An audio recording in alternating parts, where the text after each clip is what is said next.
ने अहले सदोम को इस गंदे अमल से तौबा करने को कहा और फरमाया, क्या तुम लोग वो बेहयाई करते हो जो तुमसे पहले इस जमीन पर किसी ने नहीं किया?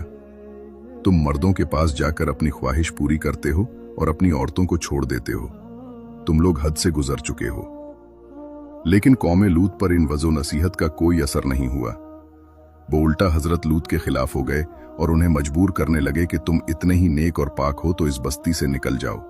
अहले सदोम का मर्दों से जिना करना और बदफैली सिर्फ एक गुनाह ही नहीं था, बल्कि इस अमल से वो खुदा के बनाए हुए खानदानी निजाम को तबाह बर्बाद कर रहे थे और ऐसे संगीन जुर्म की इब्तिदा कर चुके थे जिससे अफजाइश नस्ल का पूरा कुदरती निजाम बर्बाद हो रहा था।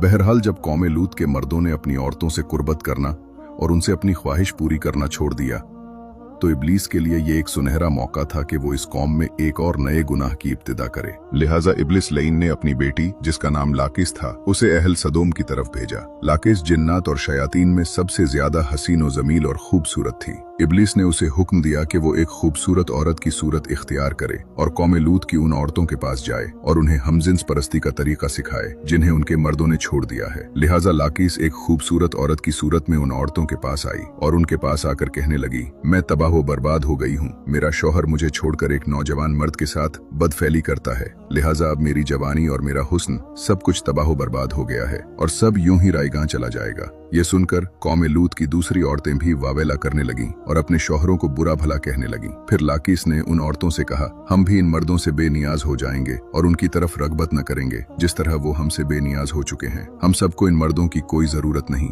हम अपनी ख्वाहिशात को आपस में ही पूरी कर सकते हैं। इस पर उन औरतों ने लाकिस से पूछा कि वो कैसे। फिर लाकिस कौमे लूत की एक रईस और खूबसूरत औरत के पास आई और उसके साथ बदफैली की और उन औरतों को औरतों से हमजिन्स परस्ती का शैतानी तरीका सिखाया। इस रईस औरत को ये अमल बहुत पसंद आया। लिहाजा वो औरत सदोम